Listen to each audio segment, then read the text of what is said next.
തീയതി വരെ ഞങ്ങൾ ഇങ്ങനെ ഇരുന്ന് നരകിച്ച് 19 കഴിഞ്ഞ് എല്ലാവരും വീട്ടിൽ പോകും. അപ്പൊ നിങ്ങളെ പോലെയുള്ള വാർത്തകൾക്ക് ഒരു ന്യൂസ് കിട്ടും. CPO ഒരു പെൺകുട്ടി തൂങ്ങി മരിച്ചു, അല്ലെങ്കിൽ എന്തെങ്കിലും ചെയ്തു, കുടുംബം നോക്കാൻ നിവൃത്തി ഇല്ലാത്തോണ്ട് അവർ മരിച്ചു. അപ്പോഴും എല്ലാരും എത്തണം അവിടെ. യൂട്യൂബ് ചാനൽ എടുത്ത് നോക്കിയാൽ ഞങ്ങൾ പറയുന്ന നല്ല ചരക്കുകൾ നിനക്കൊക്കെ 1 രൂപ ഭിക്ഷാടനം 19 തീയതി കൂടെ ഒരാൾ പോകുന്നുണ്ട്, ഞങ്ങൾക്ക് 1 രൂപ ഇട്ട് തരാന്നാ പറയണേ. പഠിച്ചത് തെറ്റ്, ലിസ്റ്റിൽ വന്നത് തെറ്റ്, ഞങ്ങൾ ഇവിടെ ജനിച്ചത് തെറ്റ്. ഞങ്ങൾ തെറ്റാ, ഞങ്ങൾ ഇത്രയും കിടക്കുന്നവരെല്ലാണോ തെറ്റുകളാ. ഞാന് പുറത്തു പോയി ആരുടെ മുമ്പ് കൈ നീട്ടി യാചിക്കാൻ എനിക്ക് വയ്യ, എനിക്ക് ഇല്ല.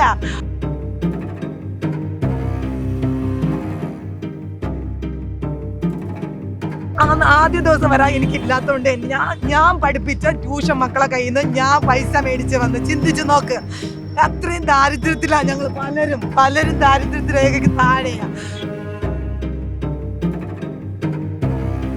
എല്ലാരും ചേർന്ന് എനിക്ക് ദൂരവേഷം മാറ്റിയെന്നാൽ ഞാൻ കഴിക്കുമ്പോ എന്റെ ഉമ്മായേയും വാപ്പായേയും അവിടുത്തെ ഏതെങ്കിലും സംഘാടന മക്കളില്ല, അത് അവരെ നോക്കാൻ ആരും ഇല്ലാത്തതിന്റെ പേരിൽ എന്തെങ്കിലും അവർക്ക് കൊടുത്ത് അവർ ജീവിച്ചോളും.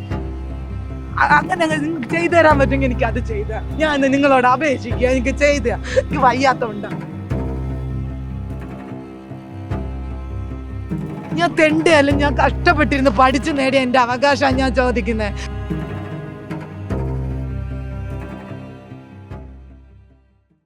നമസ്കാരം. CPO റാങ്ക് പട്ടികയിൽ വന്ന വനിതാ ഉദ്യോഗാർത്ഥികളുടെ സമരം ഇന്ന് 7ാം ദിവസം പിന്നിടുകയാണ്. അവരിന്ന് മുട്ടിലിഴഞ്ഞുകൊണ്ട് സമരം നടത്തി പ്രതിഷേധിച്ചുകൊണ്ട് ഇപ്പോൾ രംഗത്ത് വന്നിരിക്കുകയാണ്. ഈ വനിതാ ഉദ്യോഗാർത്ഥികൾ എല്ലാവരും തന്നെ വ്യത്യസ്ത ജീവിത സാഹചര്യങ്ങളിൽ നിന്നും വരുന്നവരാണ്. അവരുടെ ജീവിത പശ്ചാത്തലമെല്ലാം തന്നെ അന്വേഷിച്ചാൽ വളരെ നമുക്ക് കരളലിയിപ്പിക്കുന്നതാണ്. ഇപ്പോൾ തിരുവനന്തപുരം സ്വദേശിനിയായ ഒരു ഉദ്യോഗാർത്ഥി ഇപ്പോൾ മറുനാടനോട് പ്രതികരിക്കുകയാണ്. 19 തീയതി വരെ ഞങ്ങൾ ഇങ്ങനെ ഇരുന്ന് നരകിച്ച് 19 കഴിഞ്ഞ് എല്ലാവരും വീട്ടിൽ പോകും. അപ്പൊ നിങ്ങളെ പോലെയുള്ള വാർത്തകൾക്ക് ഒരു ന്യൂസ് കിട്ടും. CPO ഒരു പെൺകുട്ടി തൂങ്ങി മരിച്ചു, അല്ലെങ്കിൽ എന്തെങ്കിലും ചെയ്തു, കുടുംബം നോക്കാൻ നിവൃത്തി ഇല്ലാത്തോണ്ട് അവർ മരിച്ചു. അപ്പോഴും എല്ലാവരും എത്തണം അവിടെ എത്തി. നിങ്ങൾ അന്ന് 2 ദിവസം അല്ലെ 3 ദിവസം അവരുടെ കുടുംബത്തിന് ചുറ്റും നിങ്ങൾ എല്ലാവരും കാണും, മന്ത്രിമാർ കാണും, എല്ലാവരും കാണും. അത് കഴിഞ്ഞ് ആ കുടുംബത്തിലെ അമ്മയും അച്ഛനും അനാഥ, ആരും തിരിഞ്ഞു നോക്കൂല. ഞങ്ങൾ എന്ത് ചെയ്യാം? ഞങ്ങൾക്ക് വയ്യാത്തോണ്ടാ. ഞാൻ പറഞ്ഞില്ലേ വയ്യ, ഇതൊരു വിഷമാച്ചെന്നാൽ എൻ്റെ ജീവിതം ഇതോടെ ഞങ്ങൾ തീർത്തേക്കാം. ഇനി ഈ ഒരു കൂട്ടത്തിൽ ഞാനെന്ന് പറയുന്ന വ്യക്തി കാണില്ല. അപ്പോൾ ഒന്നും കൂടെ ലിസ്റ്റ് പറയാം, എൻ്റെ പിറകെ കിടക്കുന്ന ഒരാളും കൂടെ ചാടും. വയ്യാത്തോണ്ട, എനിക്ക് വയ്യ. ഞാൻ കള്ളം വരുന്നതല്ല. നിങ്ങൾ ആ യൂട്യൂബ് ചാനൽ എടുത്ത് നോക്കിയാൽ ഞങ്ങൾ പറയുന്ന പറഞ്ഞത് നല്ല ചരക്കുകൾ നിനക്കൊക്കെ 1 രൂപ ഭിക്ഷാടനം 19 തീയതി ഇതിലെ കൂടെ ഒരാൾ പോകുന്നുണ്ട്, ഞങ്ങൾക്ക് 1 രൂപ ഇട്ട് തരാമെന്നാ പറയണേ. ഞങ്ങൾ പറഞ്ഞു നിങ്ങൾ വരൂ, ഞങ്ങൾക്ക് ആ 1 രൂപയെങ്കിലും കൊണ്ട് ജീവിക്കാം. പേര് പറയാൻ ഞങ്ങൾ ഉദ്ദേശിക്കുന്നില്ല വേണം. എടുത്ത് നോക്കിയാൽ മതി.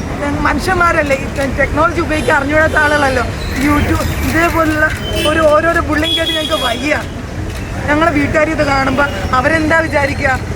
കല്യാണം കഴിഞ്ഞവരുണ്ട്, ഭർത്താക്കന്മാരുടെ പെർമിഷൻ മേടിച്ചിട്ട് വന്നതാണ്. എല്ലാ ഭർത്താക്കന്മാരും എല്ലാവരും തൻ്റെ ഭാര്യ അവിടെ പോയി നിൽക്കണമെന്ന് ആഗ്രഹിക്കില്ല. പിന്നെ ഭാര്യയുടെ ആ ഒരു കരച്ചിലോ അല്ലെങ്കിൽ അവർക്ക് ജോലി കിട്ടുമല്ലോ എന്ന് കരുതി അവർ വരുന്നതാണ്. ഇതൊക്കെ കാണുമ്പോൾ ഭർത്താക്കന്മാർ ഇവിടെ വിളിച്ച് ഇവരെയൊക്കെ വഴക്കുറേ. അവരെ ഞങ്ങൾ സമാധാനിപ്പിക്കുക, പോട്ട് കുഴപ്പമില്ല, നമുക്ക് ജോലി കിട്ടുമ്പോൾ തന്നെ ശരിയാണ്.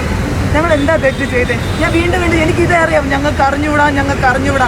പഠിച്ചത് തെറ്റ്, ലിസ്റ്റിൽ വന്നത് തെറ്റ്, ഞങ്ങൾ ഇവിടെ ജനിച്ചത് തെറ്റ്. ഞങ്ങൾ തെറ്റാ, ഞങ്ങൾ ഇത്രയും കിടക്കുന്നവരെല്ലാണോ തെറ്റുകളാണ്. വയ്യ, എനിക്ക് വയ്യ. ഞാൻ ഇന്ന് വരെ ഇങ്ങനെ സംസാരിച്ചിട്ടില്ല. വയ്യാത്തോണ്ടാ. ഇവിടെ ആദ്യം തലയിറങ്ങി വീണത് എനിക്ക് ആരോഗ്യമില്ലാത്തോണ്ട് പിടിച്ചിരിക്കാം. അത്രയ്ക്ക് ഞാൻ കഷ്ടപ്പെട്ടാ ജീവിക്കണം. എൻ്റെ നാട്ടിൽ വന്ന് ഞാൻ കള്ളം പറയുന്നെങ്കിൽ എൻ്റെ നാട്ടിൽ വന്ന് എൻ്റെ ആളുകളോട് ചോദിക്കണം.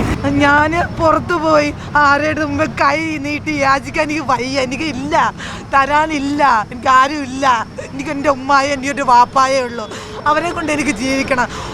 അവർ ഇത്രയും നാൾ ഞങ്ങൾ നോക്കി, ഇനി എനിക്ക് അവരെ നോക്കണം. വയ്യ, അവരെ നോക്കണം എനിക്ക്. കാരണം എനിക്ക് വയ്യാത്തോണ്ടാ. പാവങ്ങളാ. ഒരു ഗുളിക വാങ്ങിച്ചു കൊടുക്കാൻ അവർക്ക് എനിക്ക് കഴിവില്ല. ഞാൻ സത്യ എൻ്റെ ബാഗ് നോക്ക്, എനിക്ക് വരാൻ പൈസ ഇല്ലാത്തതുകൊണ്ട് ഇവിടെ ഇട്ട പണ്ട് പിരിഞ്ഞ പൈസ എന്നാ എനിക്ക് തന്നത്. അങ്ങനെ വന്നതാ. അന്ന് ആദ്യ ദിവസം വരാൻ എനിക്കില്ലാത്തതുകൊണ്ട് ഞാൻ പഠിപ്പിച്ച ട്യൂഷൻ മക്കളെ കയ്യിൽ നിന്ന് ഞാൻ പൈസ മേടിച്ച് വന്ന് ചിന്തിച്ച് നോക്ക്. അത്രയും ദാരിദ്ര്യത്തിലാണ് ഞങ്ങൾ പലരും ദാരിദ്ര്യത്തിൽ രേഖയ്ക്ക് താഴെയാണ്. BPL കാർഡായതിൻ്റെ പേരിൽ മാത്രം അരി കിട്ടി ഞങ്ങൾ ജീവിക്കുന്നവരാ. ഞങ്ങൾ പത്രാസ് കാണിക്കുന്നില്ല, ഞങ്ങൾ അവകാശമല്ലേ ഞങ്ങൾ ചോദിക്കുന്നുള്ളൂ. ഞങ്ങൾ വേറെ എന്തെങ്കിലും ചോദിക്കുന്നുണ്ടോ? എല്ലാവരും വരും, സമാധാനിപ്പിക്കും. എല്ലാവരും വന്ന് ഇവിടെ നിന്ന് അങ്ങോട്ട് പോകുമ്പോഴേക്കും അവരിത് മറക്കുക. അവർക്ക് ഇനി ഇതില്ല. എനിക്ക് വയ്യാന്ന് വെച്ചാൽ എല്ലാവരും ചേർന്ന് എനിക്ക് വിഷം വാങ്ങിച്ചു തന്നാൽ ഞാൻ കഴിക്കുമ്പോൾ എൻ്റെ ഉമ്മായേയും വാപ്പായേയും അവിടുത്തെ ഏതെങ്കിലും സംഘാടന മക്കളില്ല, അത് അവരെ നോക്കാൻ ആരും ഇല്ലാത്തതിൻ്റെ പേരിൽ എന്തെങ്കിലും അവർക്ക് കൊടുത്ത് അവർ ജീവിച്ചോളും. അങ്ങനെ നിങ്ങൾക്ക് ചെയ്തു തരാൻ പറ്റുമെങ്കിൽ എനിക്കത് ഞാൻ നിങ്ങളോട് അപേക്ഷിക്കുക. എനിക്ക് വയ്യാത്തതുകൊണ്ടാണ്. ഞാനിവിടുന്ന് പോകുന്ന സമയത്ത് എന്നെ ഒരുപാട് ഇങ്ങനെ കിടന്ന് കരഞ്ഞ് കരഞ്ഞെന്ന് എന്നെ കളിയാക്കും. ഞാൻ എൻ്റെ കൂട്ടുകാരുടെ പറയും എനിക്ക് ഞാൻ എൻ്റെ കൂട്ടുകാരെല്ലാവരും പോകും. അവരാരും PSC ആരും അച്ഛനും അമ്മയ്ക്കും നല്ല സാമ്പത്തിക ശേഷിയുള്ളവരാണ്. അവർ പോയിരിക്കുന്ന സമയത്ത് ഒരു കല്യാണം വിളിച്ചില്ല. എല്ലാവരും കേൾക്കണം, എൻ്റെ അവസ്ഥ എല്ലാവരും കേൾക്കണം. ഒരു കല്യാണത്തിന് ഞാൻ പോവില്ല, അവരോടൊപ്പം ഞാൻ പോവില്ല. നല്ലൊരു ഡ്രസ്സ് ഇടാനില്ല, നല്ലൊരു പോവില്ല. കാരണം ഞാൻ അപ്പോഴും മനസ്സിൽ വിചാരിച്ചിരിക്കുന്ന സലീന, നീ പഠിച്ച് നിനക്കൊരു ജോലി കിട്ടി, നീ എല്ലാവരെയും സഹായിക്കണം. എൻ്റെ കയ്യിലൊരു 100 രൂപ ഉണ്ടായി ആര് വന്ന് ചോദിച്ചാലും ഞാൻ കൊടുക്കും.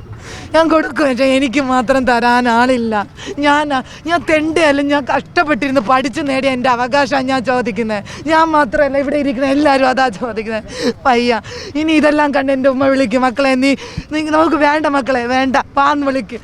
അങ്ങനെ വിളിച്ചുകൊണ്ടിരിക്കുക പലരെയും. വയ്യ എനിക്ക്. എൻ്റെ ഉമ്മ ഇടയ്ക്കിടയ്ക്ക് വിളിക്കും, മക്കളെ എന്തരായി, അവർ വിളിച്ചോ? ഉമ്മ ആരും വിളിച്ചില്ല മക്കളെ. ഞാൻ പറയുന്നത് എനിക്ക് വയ്യ.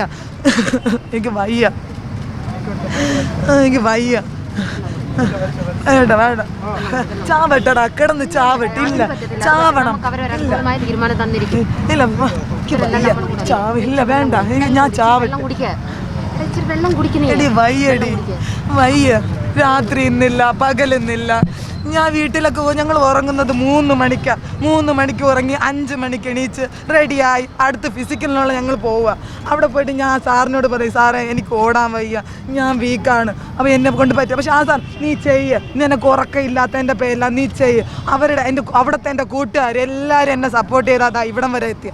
വയ്യ. ഇനി ഒരു ഫിസിക്കൽ നേരിടാനും എനിക്ക് വയ്യ, ഇനി ഒരു എക്സാം നേരിടാനും എനിക്ക് വയ്യ. ചിലപ്പോൾ ഞങ്ങൾ നന്നായിട്ട് പഠിച്ച് വീണ്ടും അടുത്ത റാങ്കിൽ ഉയർന്നതിൽ വരുമായിരിക്കും. ഞങ്ങൾക്ക് ഇനി ആ ഒരു വർഷത്തിനിടയിൽ ഞങ്ങൾക്ക് ആര് ചിലവിന് തരും? സർക്കാർ തരും ആ ഒരു ചിലവ്.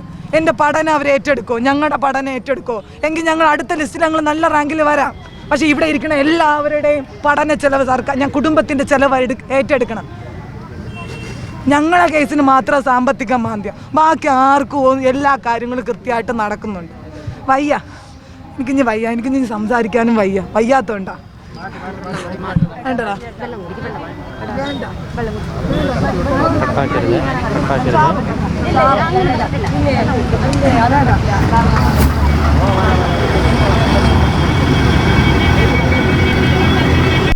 എന്തായാലും രാവെന്നോ പകലെന്നോ ഇല്ലാതെ കഷ്ടപ്പെട്ട് പഠിച്ചിട്ടും എല്ലാ ടെസ്റ്റും പാസ്സായിട്ടും ഫിസിക്കൽ ടെസ്റ്റ് അടക്കം പാസ്സായിട്ടും ഇവർക്ക് നിയമനം നൽകാത്തത് എന്തുകൊണ്ടാണ് എന്നുള്ള ചോദ്യം തന്നെയാണ് തിരുവനന്തപുരം സ്വദേശിനിയായ സലീന ഉൾപ്പെടെയുള്ള വിദ്യാർത്ഥികൾ ഉന്നയിക്കുന്നത്.